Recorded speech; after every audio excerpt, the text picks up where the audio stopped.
On this day in 1961, just 58 years ago, a certain Democrat held in high esteem amongst our progressives addressed the joint convention of the general courts for his commonwealth and stated, "I am not here to bid farewell, for this has been my home, and God willing, yes, God willing, wherever I serve, this shall remain my home. It was here that my grandparents were born. It is here I hope that my grandchildren will be born."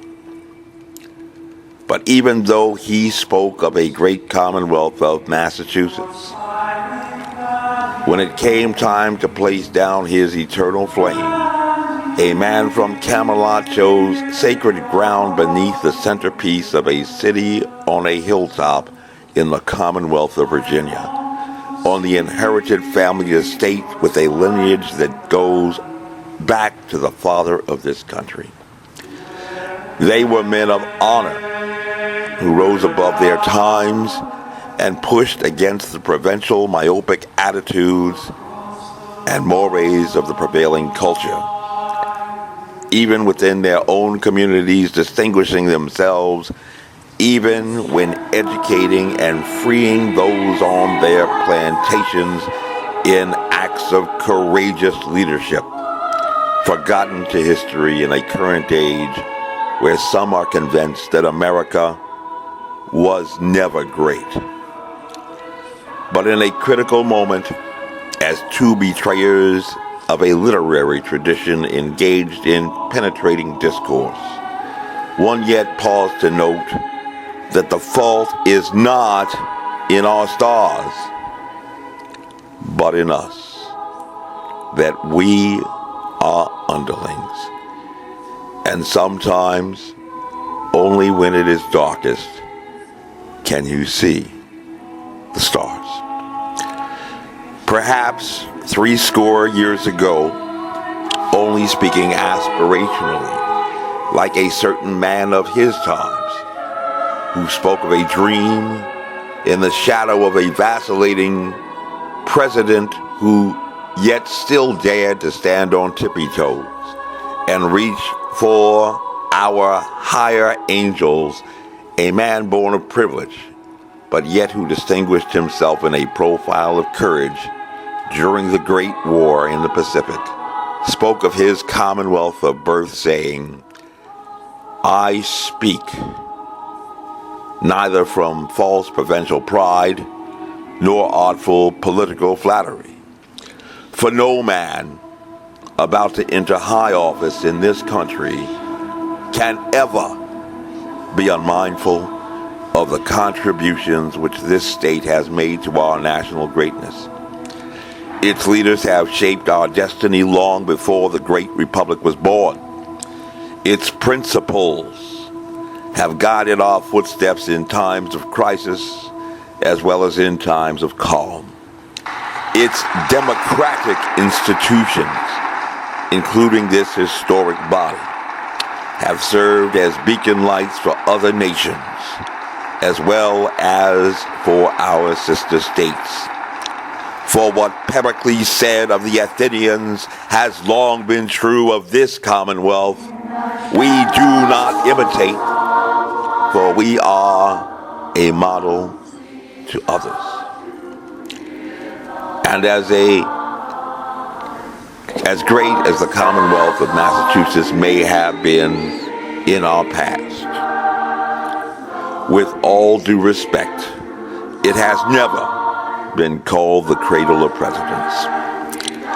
While emboldened patriots in New England disguised themselves as redskins to board a ship and dump tea into a harbor, it was proud and honorable Virginians who led this nation's army in its fight for independence, and who brought a great victory in the noble military action which we celebrate with fireworks and parades, pomp and circumstance on each and every 4th of July, because we are not ashamed but proud to call ourselves Americans. It was from Virginia that a Southern gentleman with a controversial name today drafted a resolution to proclaim to the world that these states, these United States, are and of a right ought to be free. It was in Virginia that men of honor pondered the question of man's right and a state's right to defend themselves against aggression and tyranny, and wrote thoughtful and considered words on that fundamental and existential question that became embodied in our Second Amendment in our Bill of Rights, granting to our citizenry, endowed by a creator with certain unalienable rights, an unabridged right to bear arms as a checked and balanced fortress against tyranny. While it was in the Commonwealth of Massachusetts that men opined that our Constitution was only meant for moral and religious people, not suited to any other, it was in the Commonwealth of Virginia that men of honor set pen to paper to consider the questions of morality not just as pious pretensions of patriarchy and idle rhetoric to advance a political agenda, but as a requirement for encouraging a moral conscience amongst competing sects, in primacy of order even before the right of free speech or the press, contemplating that before one acted rashly, a rational man might want to engage in due diligence and solemn reflection, writing long letters, thinking strange thoughts, and yes, praying long prayers. And it was their thought that in these churches, these sanctuaries, these synagogues, these parishes, and other places of worship, a people who dared to cross an ocean, risking everything for religious freedom, might look to their scriptures, their books of common prayer, their prophets, and their moral lawgivers to edify that most basic organizational union of a man and a woman joined in holy marriage, entrusted in a fiduciary relationship to train their children in the way that they should go, so that when they were old, they would not depart from it. American families with traditional values inherited and passed on through generations,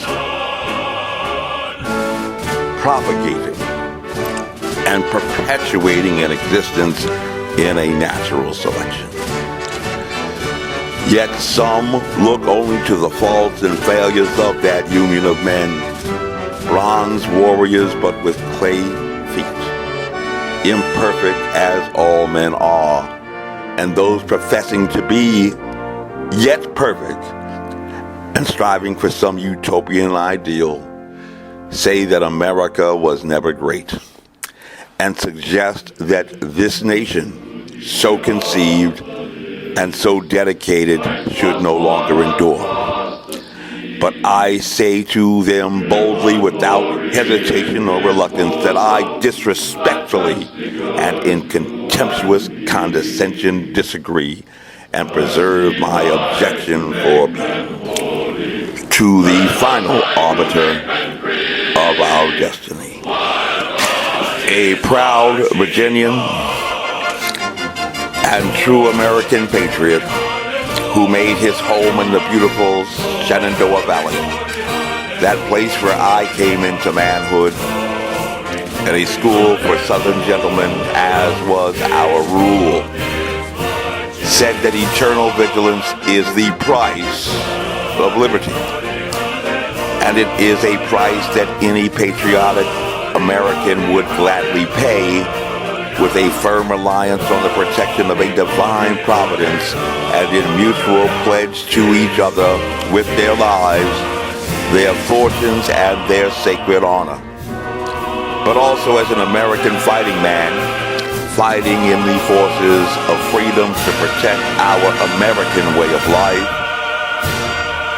in dutiful obligation and fulfillment of a solemn oath to defend the Constitution of the United States against all enemies, foreign and domestic,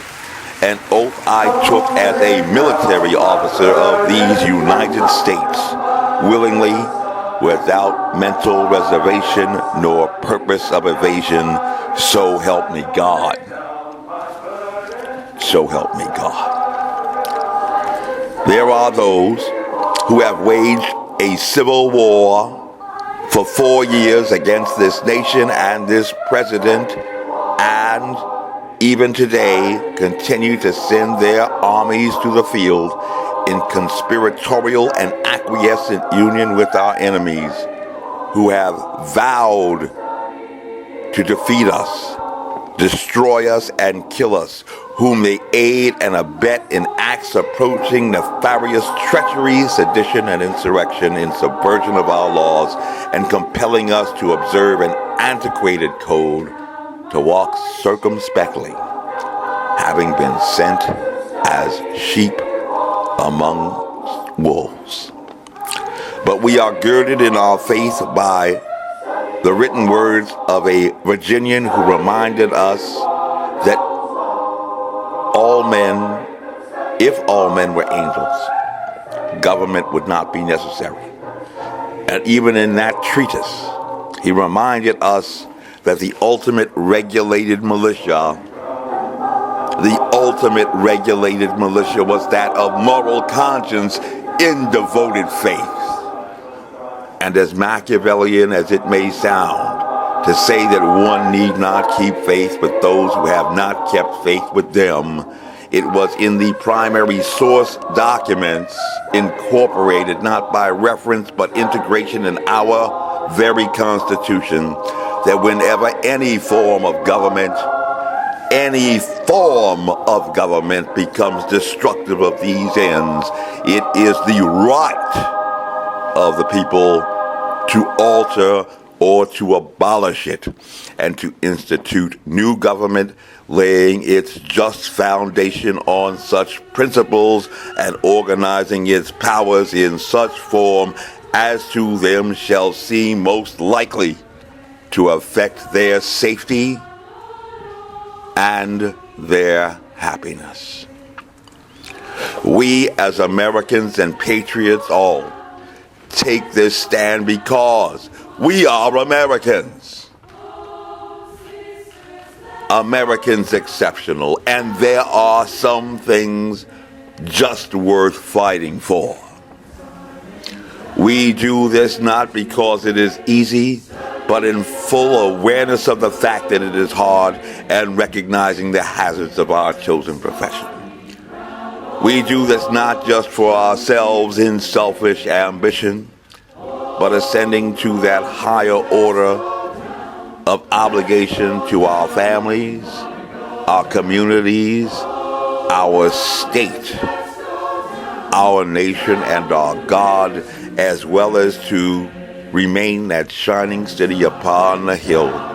for others all around the world in the fight for freedom, who look to us for an example to lead the way, and who still believe and keep coming to America. They believe that America will always be great and always be the preferred place to come in the world, to seek a dream, to become somebody, to enjoy freedom. And I think that is really great. And to buttress our resolve in times of storm, to strengthen our moral fortitude in times of temptation, to be our rallying points, to build our courage when courage seems to fail, to regain faith when there seems to be little cause for faith, and to create hope when hope becomes forlorn. We look to those three hallowed words of duty, honor, and country with faith in our God, and we will make America great again. And so, my fellow residents of Northern Virginia, my fellow residents of the Commonwealth, my fellow Americans, at this time, we must look to that great flag and our national anthem with that last verse that says, "Oh, thus be it ever, when freedmen shall stand between their loved homes and the war's desolation. Blessed with victory and peace, may that heaven-rescued land praise the power that hath preserved us one nation. And conquer we must, for our cause it is just, and this be our motto, in God is our trust. And the star-spangled banner forever shall wave o'er the land of the free and the homes of the brave." And so in November, it is a referendum election where you have the power to choose between the party of manumission, slavery, oppression, Jim Crow, and subjugation, or to choose the party of emancipation. In November, you have the power to choose between the party of welfare entitlement and government dependency, or the party of opportunity. In November, you have the power to choose between the party of underperforming public schools and achievement gaps, or the party of school choice. You have the power to choose between the party of mandatory union membership or the party of a right to work. You have the power to choose between the party of universal socialized medicine or the party that will let you choose your provider and your doctor and your insurance plan. In November, you have the power to choose between the party of awaiting the arrival of law enforcement or the party of the right to stand your ground and defend yourself.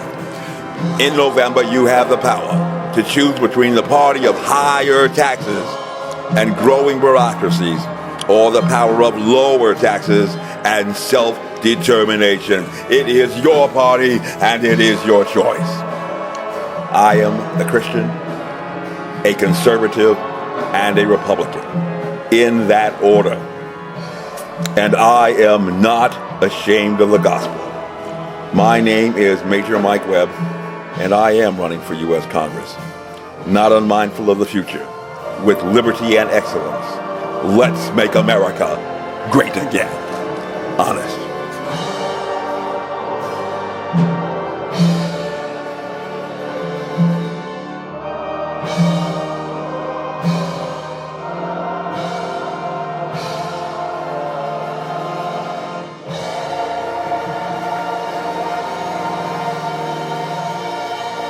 This advertisement was authorized by Mike Webb.